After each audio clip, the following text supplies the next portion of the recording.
এত গরম পড়েছে না, এত গরম পড়েছে না, সত্যি গরমে আমাদের কিন্তু প্রাণটা অস্তগত হয়ে যাচ্ছে।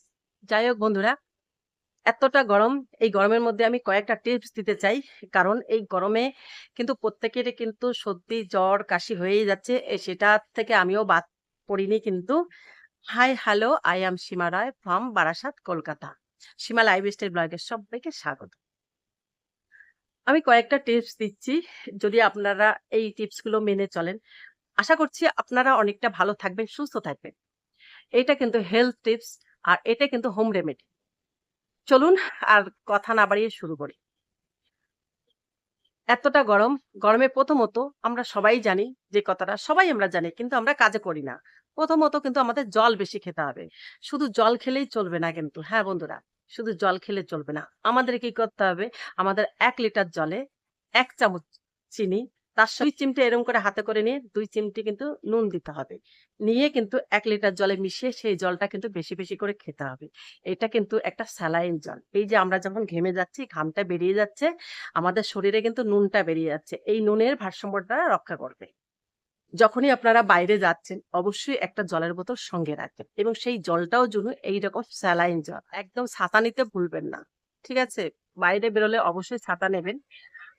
চেষ্টা করবেন সকালের কোনো কাজ থাকে, অফিসিয়াল যদি কোনো কাজ থাকে সকাল, সকাল উঠে চলে যাবেন করতে। না হলে একটু সেকেন্ড হাফ এ যাবেন। তাহলে মনে হয় রোদটা কম লাগবে। যারা বাইরে যাচ্ছেন তারা কিন্তু অবশ্যই ছাতা ব্যবহার করবেন।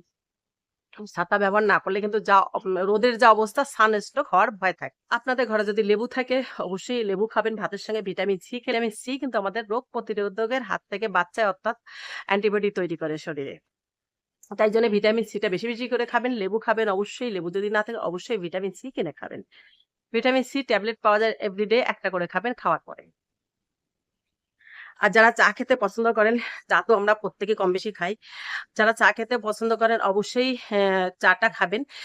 যদি লিকার চা খান অবশ্যই একটু আদা দেবেন।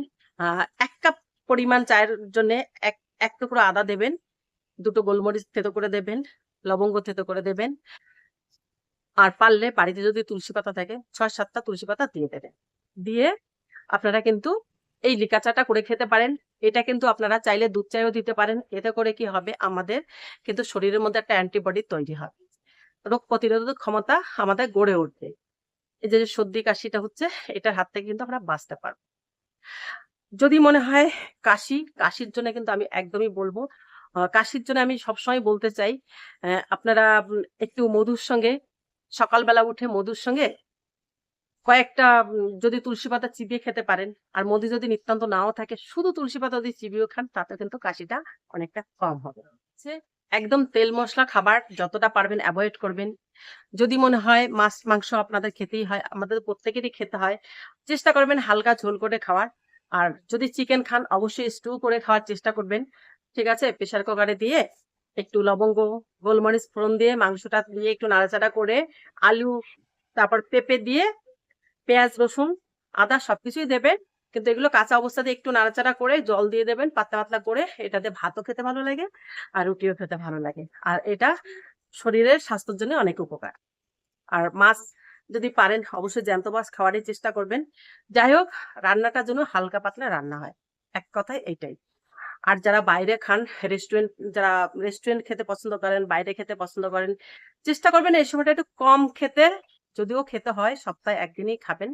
বেশি না খাওয়াই ভালো। কারণ যদি নিজের শরীর ঠিক থাকে তাহলে সব ঠিক। শরীর স্বাস্থ্য ঠিক না থাকলে পৃথিবীতে কিছু ঠিক নেই। নিজে যদি সুস্থ থাকি সবকিছুই সুস্থ। পৃথিবীর সবকিছু সুন্দর। তাই জন্যে শরীরের উপর সবার আগে শরীরের যত্ন। তারপরে গিয়ে অন্য কিছু। যাই হোক বন্ধুরা, এই সামান্য কয়েকটা টিপসই আমি দিলাম। এটা আমরা সবাই কমবেশি জানি, তবুও আমি দিলাম। কারণ আমরা অনেক সময় জেনেও আমরা ভুলে যাই। আর এই ভুলটা যাতে আপনারা না করেন সেইজন্যই বললাম। আর এটা অবশ্যই মাথায় রাখবেন। ঠিক আছে? আর যদি ঘরে ছোট বাচ্চা থাকে, অবশ্যই বাচ্চাদের জামাকাপড় পরিয়ে রাখবেন। বাচ্চাদের কখনো খালি গায়ে রাখবেন না। আর যারা বড়রা আছেন অবশ্যই চেষ্টা করবেন ফুল হাতা শার্ট পরার। তাতে কি হবে? বাইরের যে রোদের যে তাপটা, স্কিনটা আমাদের নষ্ট হওয়ার সম্ভাবনা কম থাকবে। স্কিনে মানে রোদের যে তাপটা রয়েছে, ওই রোদের তাপটা যদি আমাদের গায়ে লাগে, এতে কি হচ্ছে ওই যে আল্ট্রা ভায়োলেট যে রশ্মিটা রয়েছে ওটা কিন্তু আমাদের স্কিনটাকে পুড়িয়ে দেয়। এতে কি হয়? সানবার্ন তৈরি হয়। এই সানবার্ন একবার পড়ে গেলে না উঠানো বহুত মুশকিল। অনেকটা সময় লাগে, স্কিনটা খারাপ হয়ে যায়। তাই জন্যে চেষ্টা করবেন সবসময় জন্যে একদম মুখ ঢেকে হাতে একদম হাত অব্দি জামা পরার। ঠিক আছে? হাত মুখ ঢেকে রাস্তায় বেরোনোর চেষ্টা করবেন। অফিস রয়েছে, সকালে অফিসে বেরোতে হয়, রোদের মধ্যে যাদের বেরোতে হয় অবশ্যই চেষ্টা করবেন একটা গ্লুকন-ডি সঙ্গে রাখার। যদি সুগার থাকে অবশ্যই এভয়েড করবেন। আর সুগার না থাকলে অবশ্যই সঙ্গে রাখবেন। যাই হোক বন্ধুরা, এই ছিল আমার সংক্ষেপে ছোট্ট করে একটু গরমের টিপস। সবাই ভালো থাকবেন, সুস্থ থাকবেন। আমার চ্যানেলে আজকে নতুন এসেছেন, নতুন আমার ভিডিওটা আজকে দেখছেন। ভালো লাগলে অবশ্যই আমার চ্যানেলটাকে সাবস্ক্রাইব করে আমার পাশে থাকবেন। আর ভিডিওটাকে লাইক আর কমেন্ট করতে ভুলবেন না। আর ভিডিওটা ভালো লাগলে অবশ্যই সবার মধ্যে ছড়িয়ে ছিটিয়ে দেবেন। আজকের মতন রাখছি। সবাই ভালো থাকবেন, সুস্থ থাকবেন। টাটা! দেখা হচ্ছে নেক্সট ভিডিওতে।